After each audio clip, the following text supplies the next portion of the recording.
Hello, fellow humans. It's like been forever since I've done a live stream, but it is Friday. I don't have my kid. I actually managed to get the things I need to get done today, and I'm too anxious filled and nervous and fighting imposter syndrome to start the next thing I'm supposed to be working on. The joy of working in the creative field where yourself is 90% of the battle. No, that's not true. Yeah, no, it is true. Because I think that a lot of the most successful people in the creative industries are those that, could sell themselves well, and selling you is such an important part of the experience. Anyway, I'm just really tired.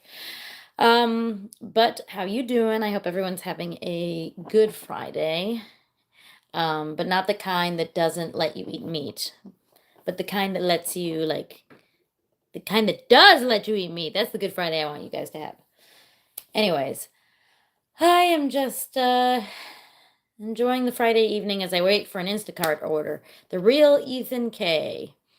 Hello. Yeah. So I'm waiting for my Instacart order, and I've just decided that I haven't been online in forever. And good thing is that for the most part I am in LA still, but LA is I'm hoping the fires are under control. It seems like they are, but I've heard a lot of mixed things about the air quality. They're like, no, it's totally safe to go outside, and other people are like, there's gonna be ash on the ground, poison ash, forever, forever. Like I was literally seeing this on a Facebook group that's for my region, and essentially it was that people just freaking out that you'll never be able to go outside ever again. That's it. Like Los Angeles is just this apocalyptic wasteland now.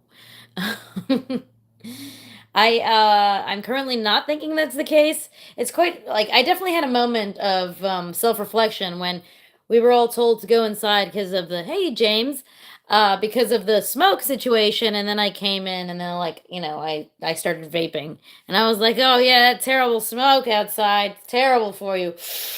Yeah, that's the stuff. All right, well, we'll be safe in here. That essentially that's the way I did it. But luckily for me, I'm not in a dangerous area, at least so far. It was unfortunate that I do know my daughter's preschool teacher, her house was lost in the fires, and that's really crap. They had a GoFundMe. I donated to it. I don't know if I posted it on YouTube. I posted it on my Facebook page, but that's how that goes. Anyways, it feels like I had a million things on my mind. I had so many ideas of things I wanted to talk about, and the second I sit down, they're just right out the window. Okay, yes, I'm gonna tell you a story that's happened because this is what's happened recently. Okay, in my life, a couple things. Number one, I am writing a script that is probably actually gonna be made. Yay. Which is cool.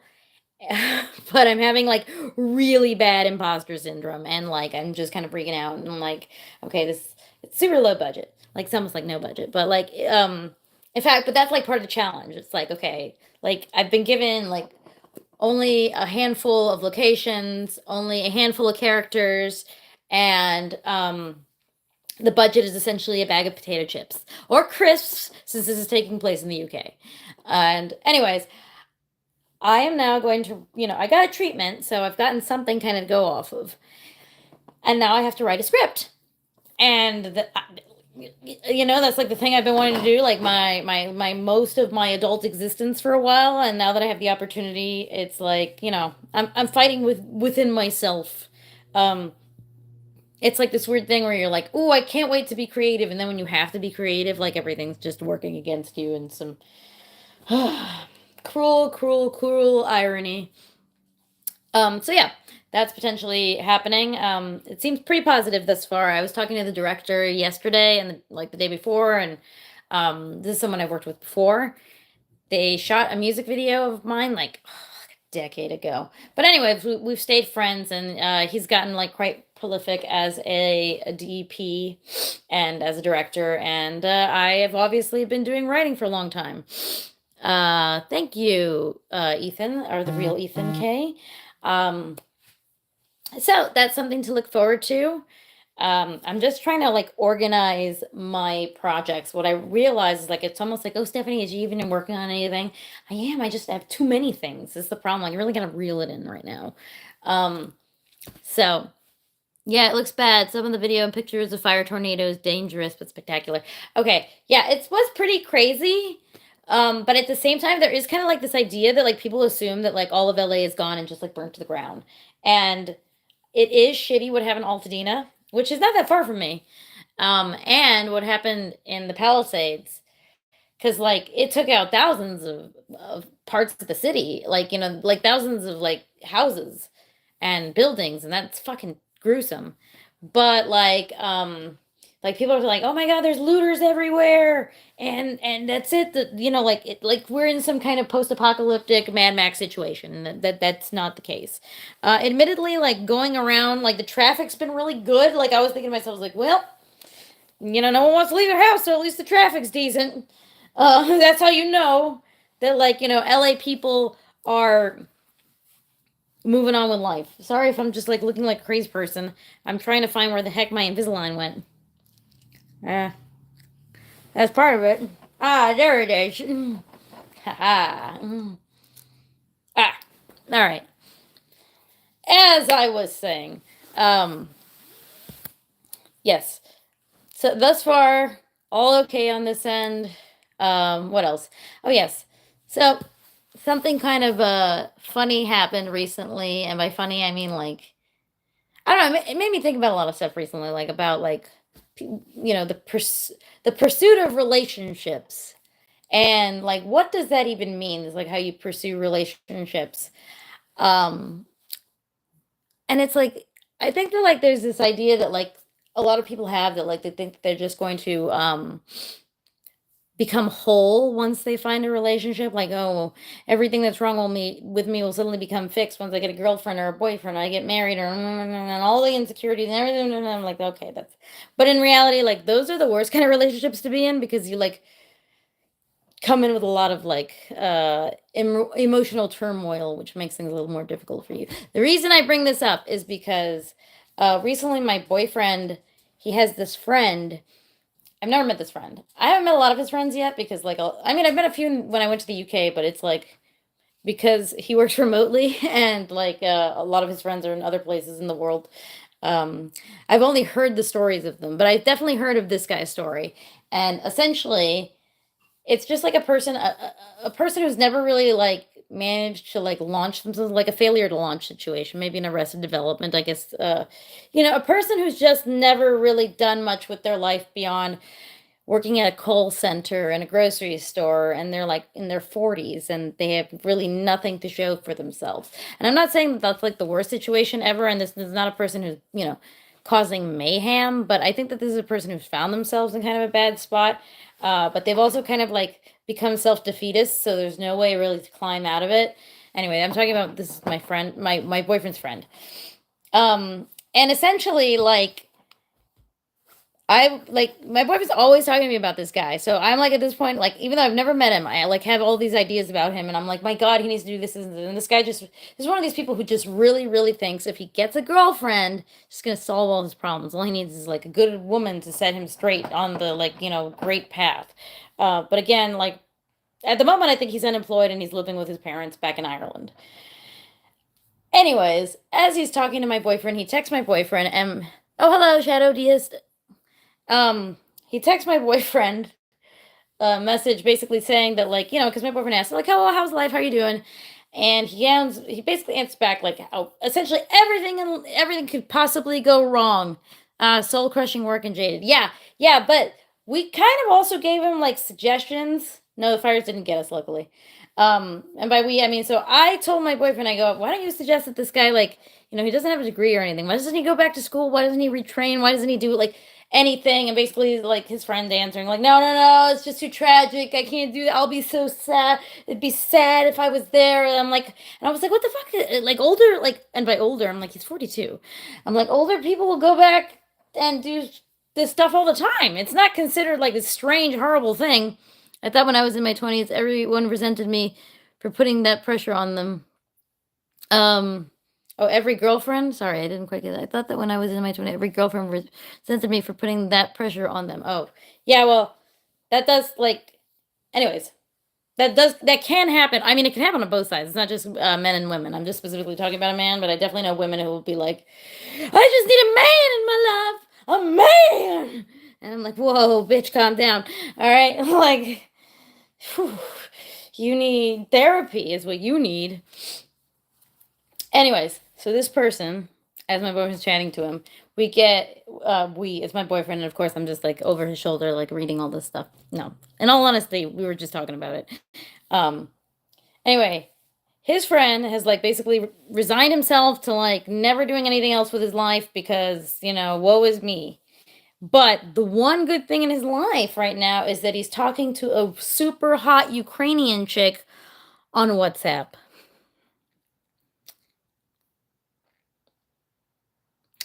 Anyway, you ever like you see someone kind of like they're walking towards traffic and they're not really paying attention, or maybe they are paying attention, but they don't really seem to want to stop no matter how much you're yelling at them.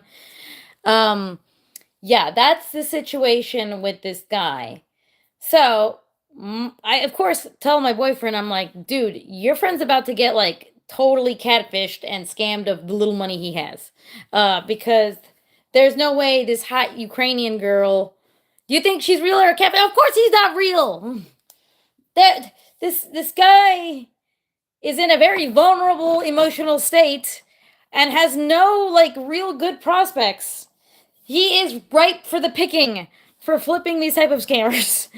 Oh god, yeah, he just everything's crappy in his life except for this hot Ukrainian girl on WhatsApp. Oh my god. It just nothing, no, it like what are the could I be wrong? And there really is a hot Ukrainian girl who's just like falling in love with him. Uh, I mean, I guess like sometimes like crazy crap happens, I guess. Um But anyway, my boyfriend replies to him, basically telling him, like, hey, maybe not, it's not the time to really be focusing on dating. I think this is a good time to just focus on yourself and really think of what you can do, how you can make yourself like a better man, and then it'll be much easier to date. Um, Blocked. My boyfriend was blocked. And I felt so crappy. I was like, oh no. And this is like his friend from like high school. Even if she's a real lady, she's probably not in love with him. I know. I know. But I was like, I told him like, I was like, no, this is what's happening. And he's kind of like just like, trying to say this back to his friend. I don't know. I feel like very responsible. Maybe it's not completely my fault, but like I definitely feel like I nudged my boyfriend to say these things to his friend, and like then my his friend just freaking like blocked him. And they've been friends for like a while. Like not even like they've been friends from like school age. Like I think they went to the same school. Yeah, it's you know, man, I get it, right? Like life can be really lonely. Like I have problems making friends, definitely. Hmm. Seems like a catfish situation, most likely an elderly Eastern European guy. Yeah, exactly. And these pictures are all either like, some girl, like they're using the same picture of the girl, like who's not at all related to any of this. Or sometimes they are in on it. I don't know. Um, but yeah, it's just like some people just don't want to see like the problem. And you want to help them, right? But it's just like impossible in that situation. But anyways, as I was saying, it is difficult out here. I get it. It's hard to make hell, it's like hard to even make just friends. Let alone like deep relationships. Like making friends is like crazy difficult. And I don't think it's because I don't even know how people can make friends nowadays. And yeah, you can get like similar hobbies and stuff, which is like a good way. And I'm not saying I haven't found people that I'm friendly with and I do like hang out with occasionally, but it's just like I always feel people are just insanely busy. Like just and not just them. Like I'm not just blaming like it's everybody except me. I am also insanely busy and it just feels like impossible to like ever like manage to consistently hang out with anyone. Um, yeah, I mean, I've also like had, trouble making friends, but like it's not like I never had any friends. I just find it particularly very difficult in my stage of adulthood to make friends. I feel like when you're, especially when you're like have family, like you're in my age range, which is like people with kids, and like kids just take up all your time, and you have, and like basically what you're trying to do is you're trying to still maintain the few friends you do have, so that's going to take up the rest of your time, basically. So that's kind of how it works. I find it extra hard to make friends with people at my age, but I had a lot of new friends in their but I have a lot of new friends in their 20s. Oh man, maybe I just have to hang out with a bunch of 20-year-olds. Oh god, I don't think I could do that. Anyways, yeah, that's a little too heavy for me. Um Trying to think. Well, how's everybody else out there? How is your New Year's treating you? Any good resolutions? My resolution is actually to go and meet 5 people a week, and I failed the last 2 weeks, but I still can't, I still have till Sunday to like meet more people. That's why I said I'm trying to meet more people.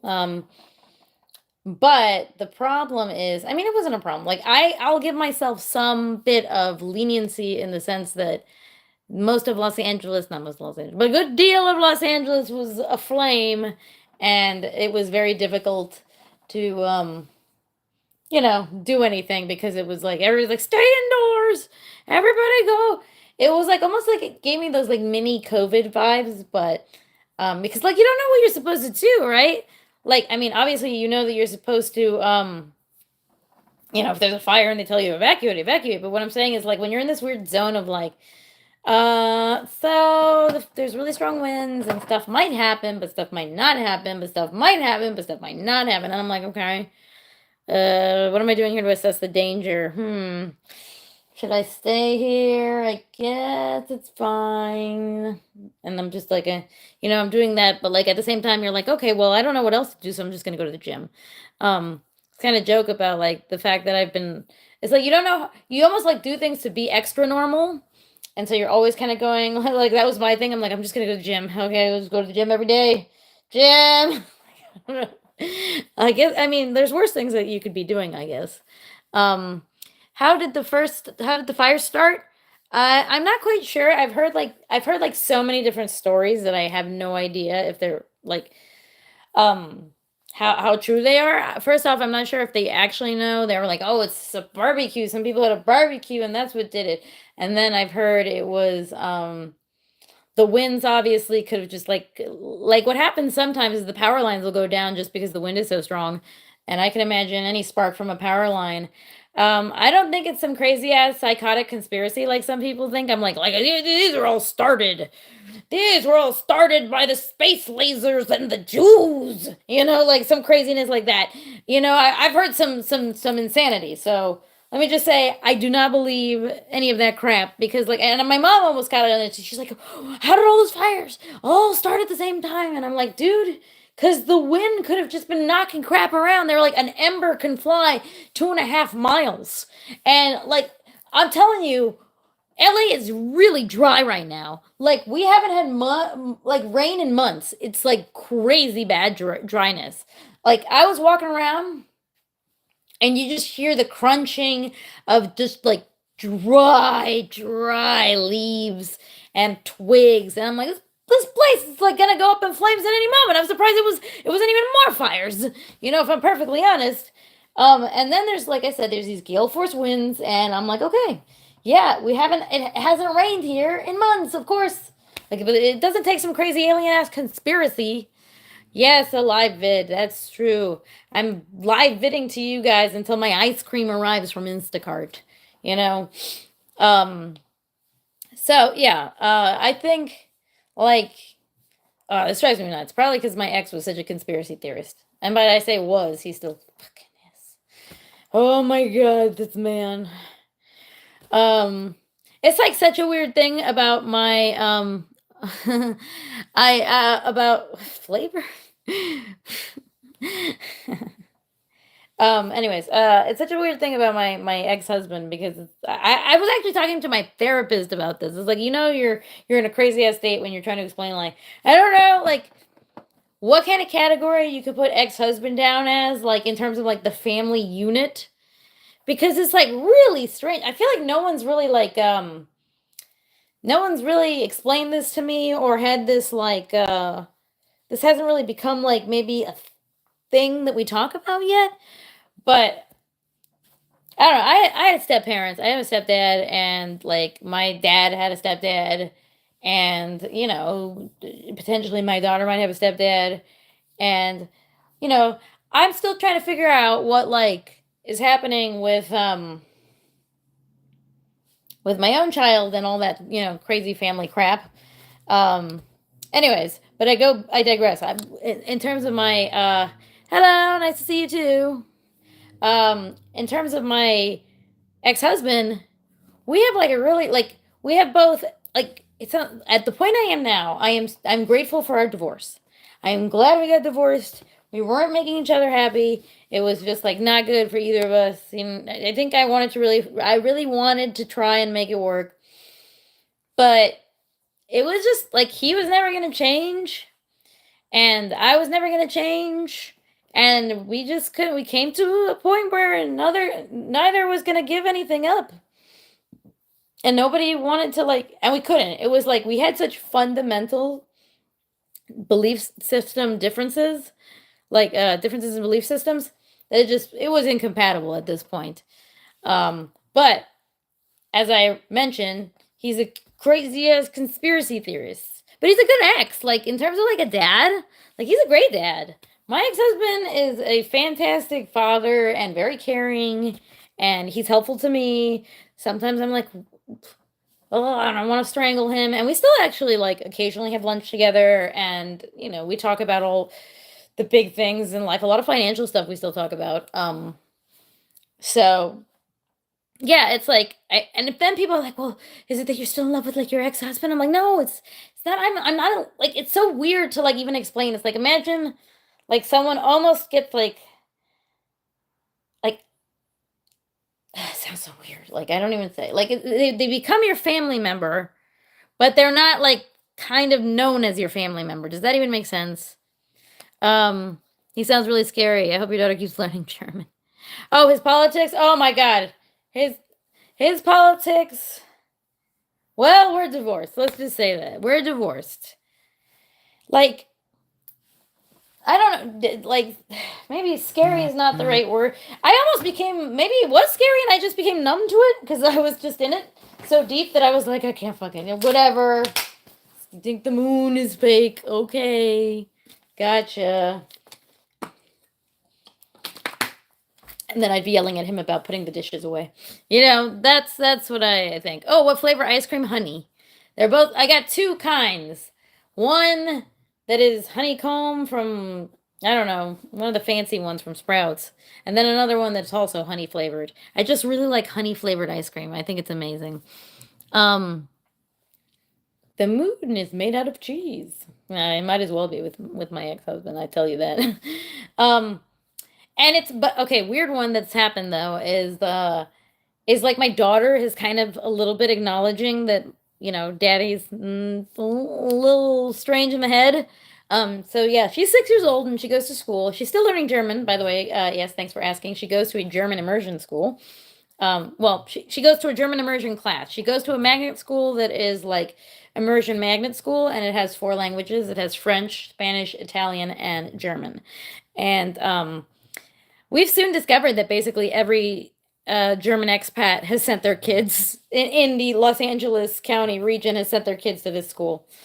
My ex was fucking useless. We're still cool, but you're separated for a while. You can't start getting confused about why you were together at all. Well, at least that's what happened to me. Yeah, I know exactly. Like, um, I also find that like it's not that I would think that like I don't understand why me and him like we had great times, and I think that like the last time I want to say a couple months ago, we had like a really big like kind of like moment between us where we both like we came to terms with a lot of the craziness between us.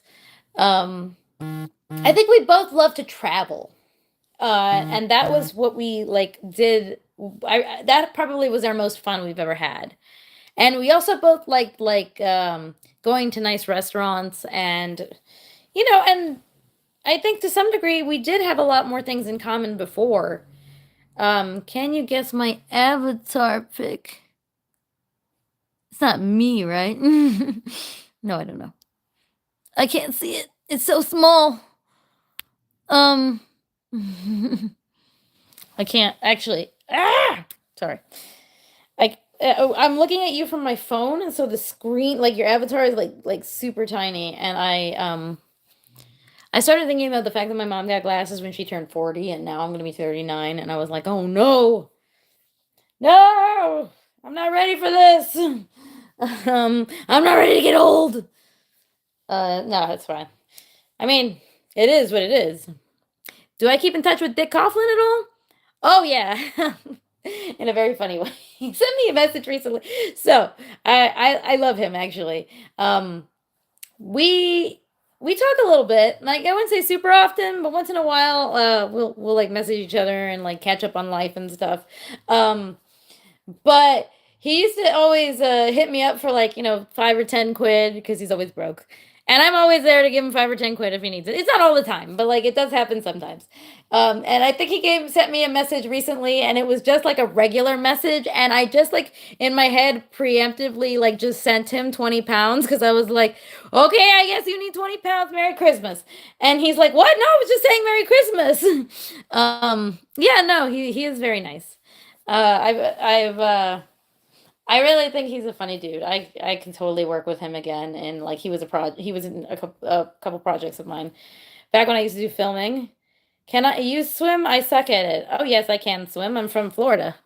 You better fucking swim in that place. But okay, here's the deal. I don't know if my daughter can swim though. And you must be wondering, how do you not know? Because she's been too scared to let go. I think she can swim. Like, I think she knows the fundamentals, but she refuses to try to do it by herself. Now it's cold, so we're not going to do it anyway. But she was taking a swim class, and she got really far in it, and then I'm like, crap, it got too cold. So hopefully she'll learn pretty soon. I think maybe the next time I go to Florida, if it's warm enough, I'll take her swimming. Because my mom has a pool, and my grandparents have a pool. Well, my grandmother has since passed. God rest her soul. But yeah, but my daughter does need to know how to swim. It's a fundamental skill that she should know already. Considering, like I said, my grandfather has a pool, and so does my mother, and we go to Florida to visit the mother state every so often. I felt bad because my grandfather was at like my grandfather, for you guys if you don't know, he's like, okay, I don't know if he's 94 or 95, if I'm perfectly honest. I don't think that anyone in the family really does know. Because my aunt said 94, and then he told my boyfriend 95. And I'm like, I don't freaking know. Whatever he wants to be, I guess. Um, but as a 95-year-old man, obviously, there's only so much time we have left to hang out with him. And he was asking my mom when we're coming next. And I'm like, shit, maybe, like, I gotta talk to my ex about this because he's supposed to have my daughter for spring break. This is his spring break. But, um, man, maybe I can convince him to go to Florida. Cause like I feel like bad that I'm not going quicker. Like I'm definitely going in the summer to go visit, but like, obviously, like I said, my grandfather's a really old man. Like every month is like possibly his last month. I don't know. I know it sounds fucked up to say, and I always like oh god, he just looks so much more fragile every time I see him, which is kind of crazy because like when you think of like when I remember him when I was younger, like he was such a like I mean he's still a cantankerous, grumpy old man. Like if he's not grumpy, then then count the days. That's how I see it. Um I think I've said this before. I think I've said this story about like when my grandmother died, when his wife died, and he seemed out of it, and everybody's like, "Oh my God, Abuelo, he's barely here." So we went to like some animal sanctuary, but it was kind of a little bit of a rundown animal sanctuary. I think it's one of those like Tiger King situations, if I'm perfectly honest, and like we didn't really say anything about it. This was before Tiger King, but I swear to God, it was something similar to that. Anyways, at the end of watching all these like fucking weird animals that looked a little like, dirty looking. Um, my grandfather just turns to me and he goes, "Well, that was a piece of shit." And I was like, "Oh, he's fine. He'll be fine." Swim. I like free diving longest for 8 minutes, but I also scuba dive. I've been trying. By I trying, I mean I haven't put it on my calendar. I need to book lessons. I really want to learn how to scuba. Like one of my dreams. This is literally on my bucket list, and oh my god, it's one of these things that like fate has stopped me from doing it a couple times. So I want to do a great white shark dive. I booked a trip before COVID happened. I booked a trip and I had paid for it and it was like $5,000. It was like fucking like I was spending a pretty penny, but this was like a dream of mine to go to Guadalupe, Mexico and go dive with the biggest great white sharks in the world, and it was like a dream of mine. And anyway, the Mexican government has essentially banned it. Um and it's real shady why they got banned and stuff like that out there. So it wasn't just because they're like, oh, because these people are messing with the sharks. I mean, there was one incident that did happen. But considering how many dives, like that fact that one incident suddenly got everything banned was real weird. And they're saying that it might have something to do with like, these Chinese fishermen coming in to possibly, try to take the fins. But I don't know about that. That's a conspiracy theory. Um, anyways, that hasn't happened because the island is still closed off and I'm never went great white shark diving. So anyways, my plan was to do this either in New Zealand, or Australia. I don't think I'm going to go out to South Africa. Um, even though my boyfriend used to live there. He lived there for like 6 months and he really liked it. Though he did mention that it was quite dangerous. I think that's my whole thing about it. It's like I've heard like some real cool things about it. They're like, oh, it's actually a really nice place, but it's also kind of terrifying. I'm going to be in LA in May. I'm debating whether to rent or a car, Uber everywhere. Rent a car. Um, rent a car. LA is a massive city. And what do they say? In LA, you're 2 hours to LA or something like that. Um, Ubering is quite expensive, and you're gonna find huge distances from the places you want to go. It is also a very car centric city, so you can get everywhere with a car, and usually there's parking most places. So I would say, though you sometimes have to pay for parking, but I never find that parking is particularly like prohibitively expensive. There, you know, there are places that are like $10 or $8, or you'll occasionally get to like 20 or $30, places, but that's something else. The whole cage thing. Um, yeah, I know. I want to go do that. It's like there's actually a guy who I should go and meet him because he sometimes has talks and he doesn't live that far from here. He lives in Malibu. In fact, I wonder if he's all right because like considering all the stuff that's happened. Um, basically during COVID, like this is a guy I kind of really respect because I was like, wow, talk about someone who just did something that I wish I could have done my whole life. I don't know if you guys know this about me, but like my childhood dream was to go study great white sharks, and I have an encyclopedic knowledge of sharks. It's kind of weird. Anyways, I used to want to do that, but I never decided to study biology and I studied journalism instead. But anyway, this guy who is also not a marine biologist, he was a wedding photographer with a drone. And he basically sends his drone up and takes all these amazing videos of the great white sharks just off the coast of Malibu. And I think he's called the Malibu Artist. He's on YouTube. No, yeah, he's on YouTube, and he's got these great videos just showing you just how close the great white sharks actually get to humans and don't do anything. Like they are not these aggressive, monstrous killing machines at all. In fact, the fact that people get attacked, like for the amount of interactions that people have with these great whites off of the coast, it's like crazy, like how few attacks there actually are. Anyways, everyone on here, I've just gotten a message from my Instacart driver that the ice cream is downstairs. Your driver has delivered. Yes, the ice cream is in fact downstairs. So I bid you all a good evening, and thanks for coming on, the few people who did, and I can't even properly, I'm like, I'll try to be more consistent, but that's a horrible lie. But anyways, I hope you guys all have a good one. Yes, definitely rent the car.